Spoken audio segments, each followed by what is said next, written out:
Bonjour, une grande partie de cette vidéo a été tournée en extérieur. Lorsque ce que je raconte est vraiment inaudible à cause du vent, des sous-titres apparaîtront automatiquement. Cela n'arrive que 2 ou 3 fois, je vous rassure, et sur ce, bon visionnage. Zoom, ok, son. Salut, bienvenue dans cette nouvelle vidéo. Aujourd'hui, comme vous pouvez le voir, on est en extérieur. Je vais vous expliquer pourquoi dans quelques secondes. Profite d'être en vacances chez moi dans le sud de la France, comme on atteste, c'est magnifique, vigne de raisin, pour faire une petite vidéo sur les fours solaires. C'est pas là où je fais mes études dans le nord que ça sera possible. Bon, en vrai, je fais le mec, mais j'ai dû reporter cette vidéo d'un jour parce que hier, il faisait beaucoup trop moche. Bref, cette vidéo va se dérouler en 2 parties. Une première partie tuto dans laquelle je vais vous expliquer en fait comment fabriquer vous-même ce four solaire, les outils à avoir, les matériaux à acheter, et une deuxième partie test, donc où on va tester le four solaire qu'on aura fabriqué ensemble. Et d'ailleurs je vous invite à vous rendre à ce temps-là de la vidéo si jamais vous avez la flemme de voir la partie tuto parce que vous vous en foutez ou que vous n'avez pas envie de le fabriquer chez vous. Voilà, donc je vous laisse quelques secondes pour cliquer. Allez-y. C'est bon? Donc à partir de maintenant il reste que les meilleurs. Ok, donc je vais vous expliquer comment le fabriquer, c'est parti. Ok, je suis maintenant dans mon garage, alors qu'est-ce que je fabrique là, me direz-vous? Eh bien, je suis là pour 2 raisons. Tout d'abord, parce qu'il n'y a que là en fait que le carton tient en entier. Parce qu'il mesure quand même, je pense, 6 bons mètres de long. Et la deuxième raison, c'est que il y a, comme vous pouvez le voir, cette magnifique table de ping-pong. Alors en l'occurrence, j'ai retiré le filet. Parce que le but, ça va être de s'en servir de surface de travail. Alors évitez de refaire ça parce que j'ai vu sur internet que c'était pas fait pour poser des choses dessus et pour s'en servir de table. C'est vraiment les tables de ping-pong que pour jouer au ping-pong. Mais bon, tant pis, on va faire une petite entorse à la règle et je vais travailler dessus parce que pour découper le carton, ça va être beaucoup plus pratique. Le carton pour l'instant, vous pouvez pas le voir parce qu'en fait, il tient même pas ici. Il est juste au-dessus, je l'ai placé au niveau du plafond.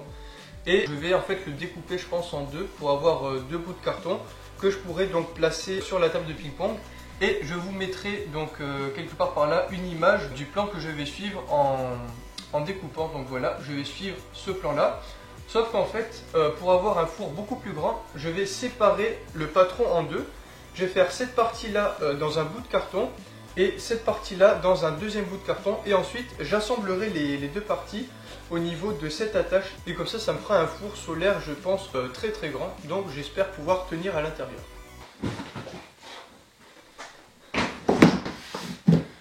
Premier carton. Oh la vache! J'avoue que j'étais pas prêt pour la taille du truc. Il faut savoir qu'il tient entièrement dans ma table de ping-pong. Il doit faire, je pense, 3 mètres carrés facilement. Je pense que le four solaire va être assez gigantesque. Ok, donc ce que je fais dans un premier temps, c'est que je mesure simplement les dimensions de mon carton. Ce qui me permettra par la suite de connaître donc sa taille et d'adapter les dimensions du patron à mon carton afin que celui-ci rentre en occupant la plus grande superficie possible. Tout en tenant à l'intérieur, ce qui me permettra donc d'optimiser un maximum la taille de mon four solaire. Ok, donc maintenant que ça c'est fait, j'ai les résultats. Mon carton est un rectangle de 2,94 m de longueur par 1,58 m de largeur. Ce qui fait que pour optimiser un maximum la chose, j'ai décidé de multiplier toutes les dimensions donc qui figurent sur ce schéma par 2. Mais après, n'hésitez pas chez vous à adapter les dimensions avec vos cartons à vous pour que ça tienne à l'intérieur tout en étant le plus grand possible. Et maintenant, j'ai plus qu'à tracer. Alors moi, ce que je vous conseille de faire, c'est de diviser votre carton en 2 en fait dès le début, hop. Puisque le patron est symétrique, vous faites un côté, mettons ici, et après vous n'avez plus qu'à copier-coller de l'autre côté, et comme ça va tout seul. A few moments later. Et voilà, hop, juste ici, vous avez donc la partie du haut. Alors on voit pas super bien, mais donc maintenant je vais pouvoir passer à la partie du bas, hein, et oui. Ok, voilà le deuxième carton, donc il est comme vous pouvez le voir un poil plus petit que le premier. Donc ce que je vais faire, toujours pareil, je vais le déplier, le mesurer, et puis tracer donc la partie basse du patron cette fois-ci, en traçant encore une fois un trait bien au milieu symétrique, puisque le patron est symétrique. Et puis c'est parti, hein, on se motive.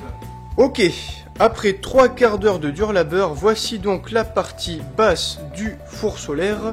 Donc maintenant, il ne reste plus qu'à découper au cutter, en n'oubliant pas ici la petite entaille et ici la deuxième, qui serviront plus tard à insérer la partie haute dans la partie basse du four solaire. Ok, maintenant que ça c'est fait, il reste la dernière étape qui est la plus chiante, je pense, mais la plus importante aussi, c'est de coller de l'aluminium qui est juste ici au barreau en carton, parce qu'en fait c'est ça qui va réfléchir les rayons du soleil. Donc pour ça je vais utiliser de la colle pour éviter que l'aluminium après s'envole, parce que sinon ça va être une catastrophe. One eternity later.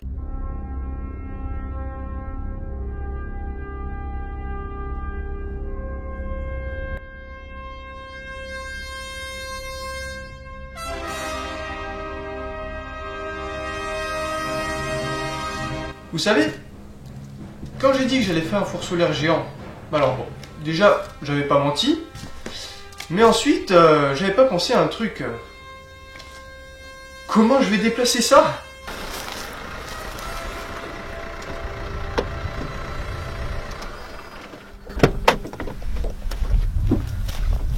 Ah bah oui, tu pensais quand même pas que j'allais porter ça à la main, non?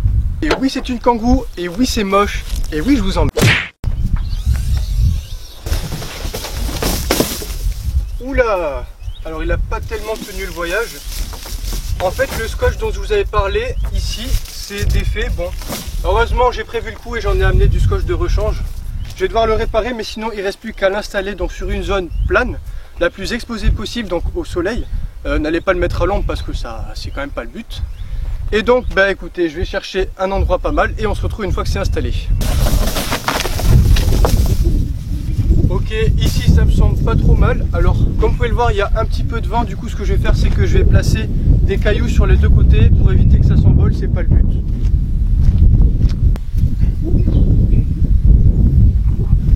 Voilà, il y a des sortes de petites languettes sur le côté, juste ici et de l'autre côté.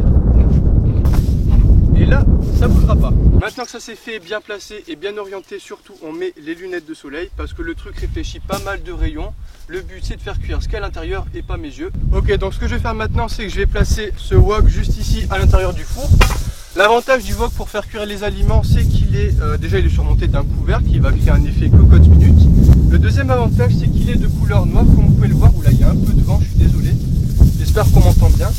Et la couleur noire, en fait, est une couleur qui absorbe tous les rayons du soleil. Enfin, c'est pas exactement ça. Disons que c'est justement parce que le wok absorbe tous les rayons du soleil qu'il est de couleur noire. Nuance. Ok, j'ai ici le premier ingrédient, c'est des magnifiques œufs que je vais venir verser à l'intérieur du wok.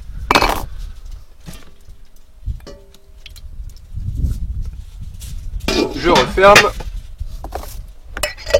Et maintenant, il n'y a plus qu'à attendre que ça cuise. Bon, pour la suite de mon repas, j'ai, comme vous pouvez le voir, un steak haché et une boîte de petits pois que je vais placer à côté du wok. On peut voir déjà que les œufs sont en très bonne voie pour être cuits. D'ailleurs, je vous invite à regarder le thermomètre qui est largement au-delà de ses capacités. Hein, il est donc au-dessus de 60 degrés. Je pense que le four est actuellement à une température de 80 degrés, ce qui est parfait pour cuire notre viande et nos petits pois. Alors bon, je vais quand même l'enlever de son emballage, hein, pareil pour la boîte.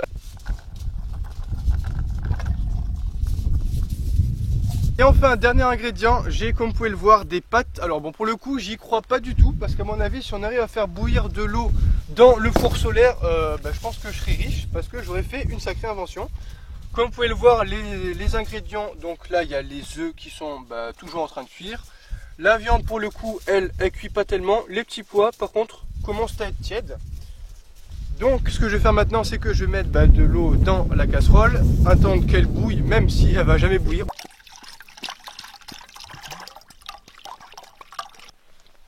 Et maintenant, il n'y a plus qu'à attendre. Après 1h30 de cuisson, je vous invite à venir voir où en sont nos ingrédients. Donc on a tout d'abord l'eau qui ne bout absolument pas, elle est à peine tiède. Après il y a donc les œufs, c'est le seul truc qui a l'air plutôt mangeable, je vais vous faire voir. Il y a même de la vapeur comme vous pouvez le voir, donc ça a l'air pas dégueu. Et enfin là c'est la catastrophe, le steak haché et les petits pois, donc ça a l'air en fait plus brûlé que cuit on va dire. Donc écoutez, ce que je vais faire, c'est que je vais manger le seul truc mangeable, c'est-à-dire les œufs. J'espère que ça va être bon. Et oh putain, c'est super chaud. Bon, finalement, j'ai sorti le gant de cuisine pour éviter de se cramer. Donc je vais prendre ça et on va aller manger à l'ombre parce que mine de rien, le soleil commence quand même à taper dur. Voilà. Ici, ça sera pas mal. Donc je vais goûter ça tout de suite. Bon, je me lance, hein.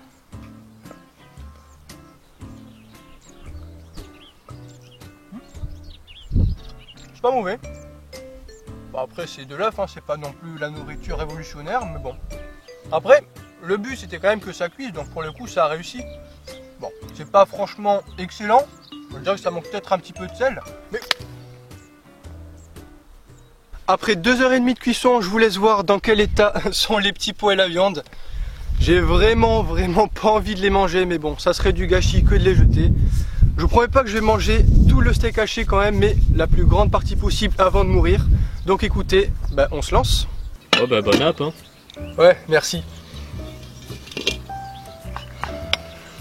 Oula, ça a l'air franchement pas bon du tout.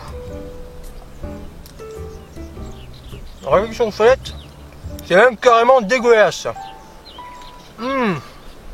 En fait, il n'y a plus une seule goutte d'eau dans ces petits pois. C'est vraiment... C'est sans saveur. C'est comme si je mangeais du quinoa. Vous savez le quinoa, mais à l'état brut comme ça, sans assaisonnement.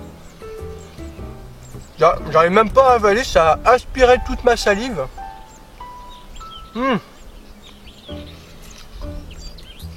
putain, il me faut de l'eau là, c'est pas possible.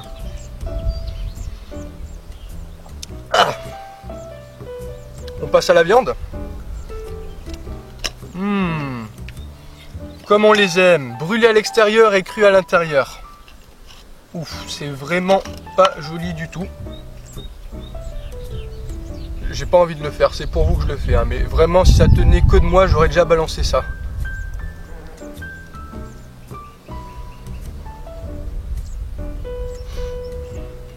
Pour le coup, la viande, ça va. Bon, attendez.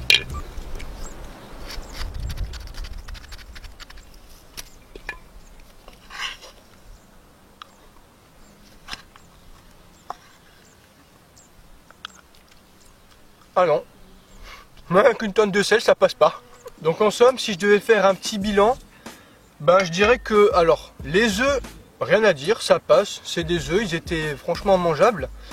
La viande, bon, c'est pas franchement ouf, je vous avoue que ça n'a pas les capacités de cuisson d'un barbecue, mais on est quand même sur de la viande relativement cuite. Bon, alors un petit peu sèche en extérieur et peut-être, je vais vous montrer quand même à quoi ça ressemble. Peut-être un petit peu rosé à l'intérieur. Franchement, ça se mange. Si vous êtes en rade, bah, ça fait le taf. Les petits pois, il n'y a pas moyen. Franchement, avec du sel, j'ai essayé de les tourner pendant la cuisson. Non, c'est vraiment dégueulasse. Je pense que le soleil a fait cramer toute l'eau qu'il y avait à l'intérieur. Enfin, du moins s'évaporer. C'est pour le coup un échec total. Donc, je dirais que vous pouvez faire cuire pour l'instant de la viande et des œufs. Là, il y a encore l'eau des pâtes qui est en train d'essayer de bouillir. Donc écoutez, je vais attendre, voir ce que ça donne, mais je vais pas non plus rester là pendant 2 heures parce qu'à mon avis, on n'arrivera pas à la faire bouillir, mais bon, ça valait quand même le coup d'essayer. Bon, alors ça fait 3 heures qu'on attend, donc malgré le fait que l'eau ne bout toujours pas, je vais quand même mettre les pâtes à l'intérieur. Écoutez, oula, il y a aussi une fourmi qui est en train de se noyer. Voilà, je pense très sincèrement que ça ne va pas cuire. Et encore une fois, qu'est-ce qu'on va faire? Eh bien, on va attendre. 3:28 AM. Bon écoutez, ça fait maintenant 4 heures qu'on est là, je pense que les pâtes ne cuiront pas plus que ça, donc je vais les manger. Voilà, je vous laisse voir la tête que ça a, avec cette magnifique mouche juste ici. Écoutez, je vais manger ça, je n'ai même pas de passoire, donc je sais pas comment je vais faire, mais je vais les manger.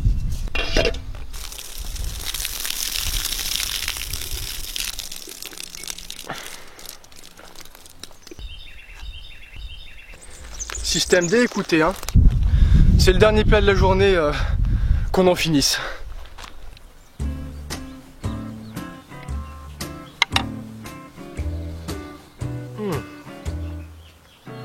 Alors, c'est très al dente, ça pour le coup, c'est sûr, mais ça se mange.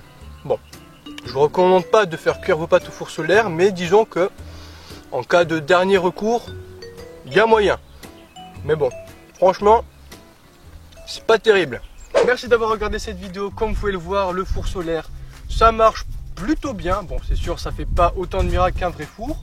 Mais bon, ça fait le taf. Si jamais vous voulez tester ça chez vous, c'est plutôt marrant. Donc au final, ce que je vous recommande de faire cuire à l'intérieur, c'est des œufs. Ça marche impeccable, il n'y a rien à dire. De la viande, pourquoi pas, si vraiment vous voulez tester. Parce que bon, c'est mangeable, c'est pas excellent, c'est sûr, parce qu'elle était au final un petit peu bouillie.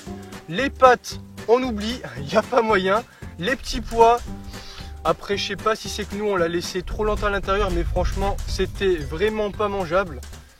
Je suis désolé, je sais pas ce que tu me faisais comme signe. Le plat, le couvercle du plat. Il faut dire aussi que pour les pâtes, j'avais oublié le couvercle chez moi, et entre nous, j'avais la flemme de retourner le chercher. J'espère que vous comprendrez.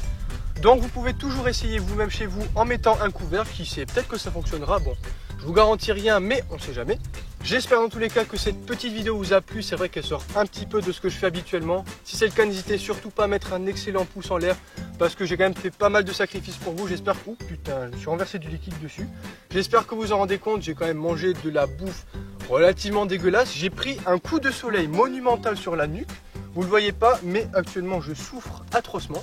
Je vous fais des bisous et je vous dis à la prochaine. Ciao!